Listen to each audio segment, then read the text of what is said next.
Hi అండి, నమస్తే. Welcome to Lakshmi's cooking. ఈరోజు నేను ఎగ్ మసాలా గ్రేవీ ఎలా తయారు చేయాలో చూపిస్తున్నానండి. చాలా బాగుంటుంది. రైస్లో కానీ చపాతీలో కానీ సూపర్గా ఉంటుంది. మరి ఈ ఎగ్ మసాలా కర్రీ తయారు చేసుకోవడానికి ముందుగా నేను గుడ్లని క్లీన్ చేసుకొని ఇలా నీళ్లు పోసి కొద్దిగా ఉప్పు వేసుకొని ఒక 10 నిమిషాలు బాయిల్ చేసుకున్నానండి. తర్వాత ఇవి కాస్త చల్లారాక వీటిని ఈ విధంగా పొట్టు తీసేసుకొని ఒక ప్లేట్లోకి పెట్టేసుకున్నాను. గుడ్లు ఉడికించేటప్పుడు కొద్దిగా ఉప్పు వేసుకోవడం వల్ల అవి పగలకుండా నీట్గా వస్తాయండి. ఇలా ఇప్పుడు వీటన్నిటిని కూడా ఒక ప్లేట్లోకి వేసుకున్నాక వీటిని చాక్తో ఇలా ఘాట్లు పెట్టుకోవాలి. ఇలా చేయడం వల్ల ఉప్పు, కారం, మసాలాలు గుడ్లకి పట్టి గుడ్లు తినేటప్పుడు చాలా టేస్టీగా ఉంటాయండి.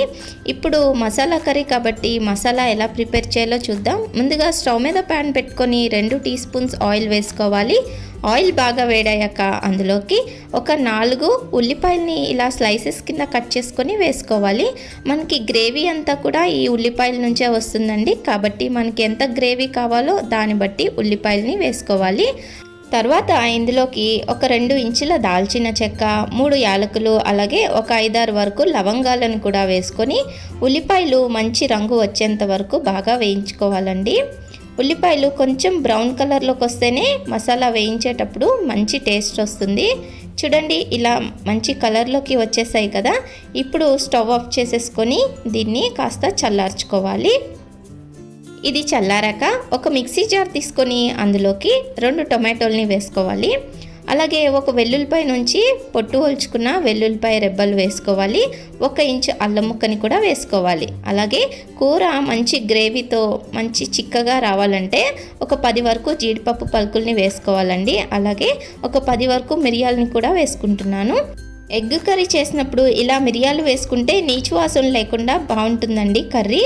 ఇలా మిరియాలు కూడా వేసుకున్నాక ఇందులోకి ఒక గుప్పెడంతా కొత్తిమీరని కూడా వేసుకోవాలి. అలాగే చల్లార్చుకున్న ఈ ఉల్లిపాయలని కూడా ఇందులోకి వేసేసుకోవాలి.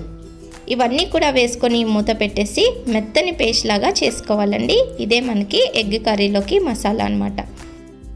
చూసారు కదా ఎంత మెత్తగా మిక్స్ చేసుకున్నామో. ఇప్పుడు దీన్ని పక్కన పెట్టేసుకొని స్టవ్ మీద ఆనియన్స్ ఫ్రై చేసుకున్న ప్యాన్ని పెట్టేసుకొని 1 టీ స్పూన్ ఆయిల్ వేసుకున్నాక అందులోకి కొద్దిగా పసుపు, కొద్దిగా ఉప్పు వేసుకొని పొట్టు ఒలిచి పెట్టుకున్న ఈ ఎగ్స్ని కూడా దీంట్లోకి వేసుకొని ఒక 2 నిమిషాల పాటు వేయించుకోవాలి. బయట లేయర్ క్రిస్పీగా అయ్యి కొంచెం గోల్డ్ కలర్లోకి మారిన తర్వాత దీన్ని ఒక ప్లేట్లోకి తీసేసుకుందాం. ఇప్పుడు స్టవ్ మీద కర్రీ ప్రిపేర్ చేయడం కోసం వేరే కడాయిని పెట్టుకొని అందులోకి 4 టేబుల్ స్పూన్స్ ఆయిల్ వేసుకోవాలి. ఆయిల్ బాగా వేడయ్యాక మనం మిక్సీ చేసి పెట్టుకున్న ఈ మసాలా పేస్ట్ని మొత్తం అంతా కూడా ఇందులోకి వేసేసుకోవాలి. ఇలా వేసుకొని మసాలా పేస్ట్ నుంచి పచ్చివాసన పోయేదాకా ఒక 5-6 నిమిషాల పాటు ఇలా కలుపుకుంటూ ఫ్రై చేసుకోవాలి. మనం ఈ మసాలాలోని జీడిపప్పు పేస్ట్ వేసాం కాబట్టి అడుగంటుతుంది. కాబట్టి అడుగంటకుండా ఇలా గరిటతో కలుపుకుంటూ ఒక 5 నిమిషాలు ఫ్రై చేసుకోవాలి. ఇప్పుడు దీని మీద మూత పెట్టి మరొక 5 నిమిషాలు మగ్గాక ఇందులోకి రుచికి సరిపడా అంత ఉప్పు, అలాగే 1 టీ స్పూన్ కారం, 1 టీ స్పూన్ అంతా ధనియాల పౌడర్ని వేసుకొని మొత్తం అంతా కూడా బాగా మిక్స్ అయ్యే విధంగా కలుపుకోవాలి. ఇలా 2-3 నిమిషాలు కలుపుకున్నాక చూడండి, ఆయిల్ అనేది మసాలా నుంచి సెపరేట్ అవుతుంది. అంటే మనకి మసాలా బాగా ఫ్రై అయినట్టు. ఇప్పుడు ఇందులోకి ఫ్రై చేసి పెట్టుకున్న ఈ ఎగ్స్ని ఇందులోకి వేసేసుకొని ఒక్కసారి మిక్స్ చేసుకోవాలి. ఇలా మిక్స్ చేసుకున్నాక ఇందులోకి మన గ్రేవీకి సరిపడినంత వాటర్ని వేసుకోవాలి. ఇప్పుడు మొత్తం అంతా మిక్స్ అయ్యేలాగా బాగా కలుపుకోవాలండి. ఇలా కలిపేసుకొని ఉప్పు, కారం చూసుకోవాలి. ఏదైనా సరిపోకపోతే అడ్జస్ట్ చేసుకొని మూత పెట్టేసి లో ఫ్లేమ్లో పెట్టుకొని ఒక 5 to 6 మినిట్స్ కుక్ చేసుకోవాలి. అంతే అండి. చూడండి, మనకి ఎగ్ కర్రీ రెడీ అయిపోయింది. ఆయిల్ అనేది బాగా సెపరేట్ అయ్యి మనకి కర్రీ అనేది చూడండి ఎంత చక్కగా వచ్చిందో, క్రీమీగా. ఒకసారి ఎగ్స్తో ఇలా మసాలా కర్రీ ప్రిపేర్ చేసి చూడండి, చాలా చాలా బాగుంటుంది. ఏదైనా రెస్టారెంట్ నుంచి తెచ్చుకున్నామా అన్నంత టేస్టీగా ఉంటుందండి.